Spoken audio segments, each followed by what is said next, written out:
This channel does not promote any violent, harmful, or illegal activities. All content provided by this channel is meant for an educational purpose only. সরকারি হাসপাতাল সেখানে পরিষেবা পাওয়ার জন্য দূর দূরান্ত থেকে মানুষজন আসেন, তার কারণ অনেকগুলো বিষয় ক্ষেত্রে মাথায় রাখতে হয়। কিন্তু জুনিয়র ডাক্তারদের এই কর্মবিরতিতে তাদেরকে হয়রানির শিকার হতে হচ্ছে।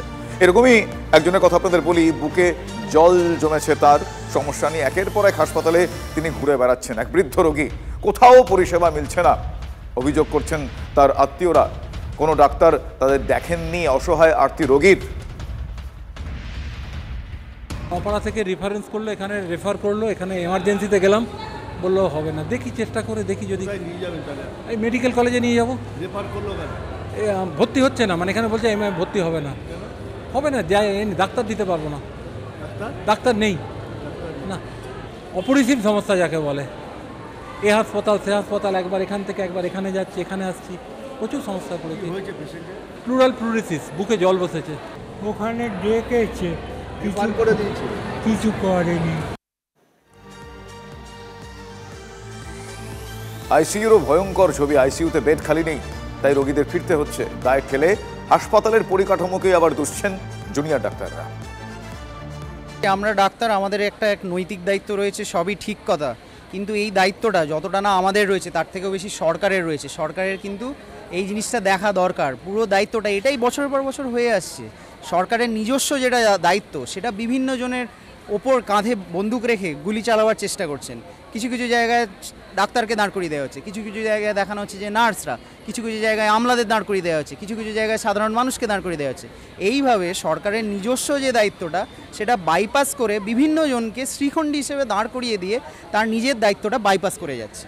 এটাই দরকার। আমরা নিশ্চয়ই দুঃখ পাচ্ছি, আমরা এখানে কর্মবিরতিতে বসে থাকতে আমাদের ভালো লাগছে না। পরিকাঠামোগত যে দুর্বলতাগুলো রয়েছে, সেই দায়িত্বগুলো সরকারকেই নিতে হবে। সেই দায়িত্বের জন্য ডাক্তারকে দায়ী করলে হবে না।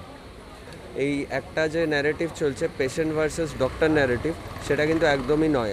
আইসিইউতে বেড ছিল না বলে ওনারা পাননি। এই জিনিসটা যদি ওনারা ইমার্জেন্সি থেকেই জানতে পেরে যেতেন আর প্রপার একটা রেফারেল সিস্টেম থাকতো, তাহলে কিন্তু ওই রোগীর বাড়িদের এই হ্যারাসমেন্টটার থ্রু দিয়ে যেতে হতো না। জুনিয়র ডাক্তারদের আন্দোলনের সময় যাদেরকে মুখ হিসেবে দেখতে পাওয়া গিয়েছিল, যারা স্পোক্স পার্সন হিসেবে প্রেস কনফারেন্স করতেন, সেরকমই একজন অনিকেত মাহাতো কি বলছেন তার বক্তব্য শোনাবো।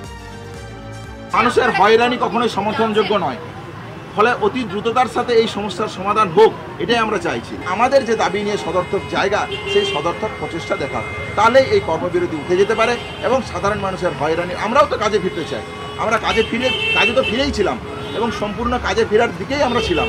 তাহলে সেই জায়গা থেকে আমাদেরকে যে জায়গাটা ঘুরে আসতে চাইছে, সেই জায়গাটা যথেষ্ট যন্ত্রণা, সেই যন্ত্রণার জায়গা থেকেই বলতে চাইছি যে অতি দ্রুততার সাথে আমাদের সমস্যার সমাধান করা হোক। জুনিয়র ডাক্তাররা তারা যেটা বলছেন, তারাও পরিস্থিতির শিকার, তার কারণ তারা কর্মবিরতি রেখেছেন। তাদের অনেকগুলো দাবি, হাসপাতালে রোগীদের ভোগান্তি হচ্ছে ঠিকই, কিন্তু আবারও হুমকির মুখে পড়তে হয়েছে চিকিৎসকদের, নার্সদের। মালদার রতুয়ায় হাসপাতালে আতঙ্কে ডাক্তার নার্সরা, টেবিল চাপড়ে হুমকি, ভাঙচুরের অভিযোগ এনেছেন ডাক্তাররা। রোগীর আত্মীয়রা মদ্যপ অবস্থায় ছিলেন বলে অভিযোগ, আঙুল উঁচিয়ে শাসানি দেওয়া হয়। অভিযোগ হাসপাতালে সেলাইয়ের সুতো ছিল না, তাই সুতো কিনে আনতে বলেছিলেন ডাক্তাররা। তারপরেই শুরু হয়ে যাওয়া অশান্তি। ফের হাসপাতালে চিকিৎসকদের নিরাপত্তা নিয়ে প্রশ্ন উঠছে। দুজনকে ইতিমধ্যেই এই ঘটনায় গ্রেফতার করা হয়েছে।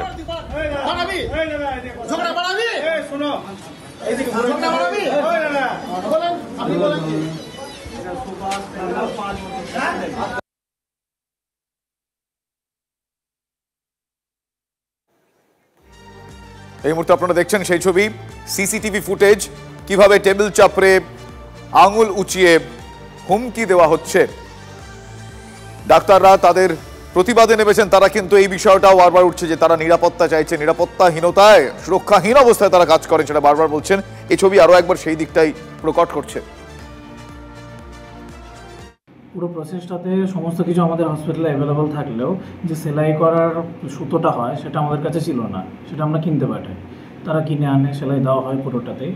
এবং যখন সমস্ত কিছু কমপ্লিট হয়ে যায়, তখন তারা একটা অভিযোগ জানাতে শুরু করে যে হলো কি সুতোটা কেন কিনে আনতে হচ্ছে, কেন হাসপাতালে নেই। এবং এই পুরো প্রসেসটাতে তারা হলো মদ্যপ অবস্থায় ছিল, মুখ দিয়ে মদের গন্ধ বেরোচ্ছে।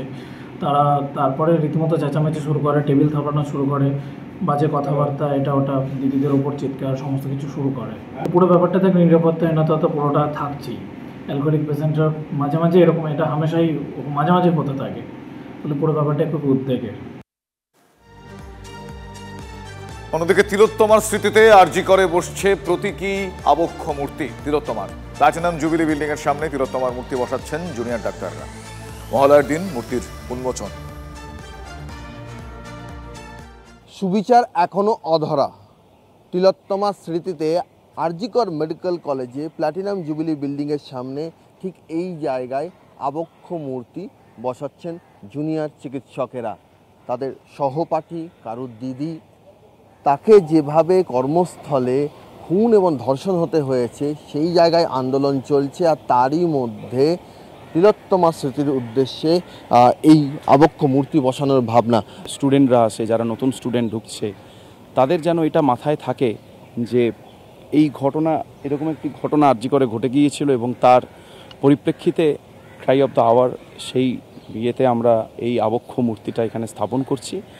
সম্পূর্ণভাবে যেন এটা মাথায় থাকে যে কোনোরকম কোনো দুর্নীতিমূলক কাজ বা অপসংস্কৃতিমূলক কাজ যেন আরজি করে না হয়। আবক্ষ মূর্তি দেখতে কেমন হবে সেটা নিয়ে কোনো ভাবনা আছে? ভাবনা ওরকম নেই, যিনি শিল্পী তিনি নির্ধারণ করেছেন তার মতো করে।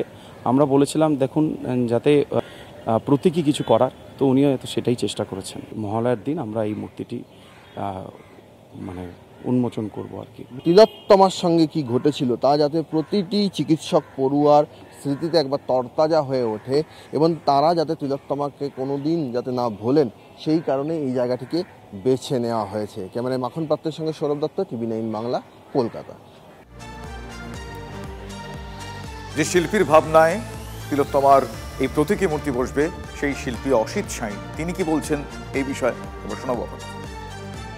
এই মূর্তিটা করছি বিশেষ করে তিলোত্তমার যে এই ঘটনাটা আরজি করে ঘটলো, এই ঘটনাটা তো একটা বিশেষ ঘটনা, যে ঘটনা সারা পশ্চিমবঙ্গ শুধু নয়, দেশ শুধু নয়, গোটা বিশ্বই কাঁদছে।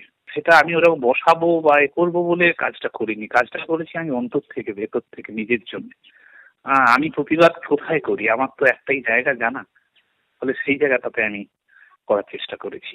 যে ফুলকে নিয়ে আমরা স্বপ্ন দেখি, যে ফুলকে নিয়ে সুন্দরের স্বপ্ন দেখি, সেই ফুলটাকে যে আপনার চোখের সামনে কেউ ছিঁড়ে দেয়, দুমড়ে মুচড়ে দেয়, যা অনুভূতি আমার, সেই রকম একটা অনুভূতি হয়েছে। আমি চেষ্টা করেছি সেই অনুভূতিটাকে ধরার জন্য।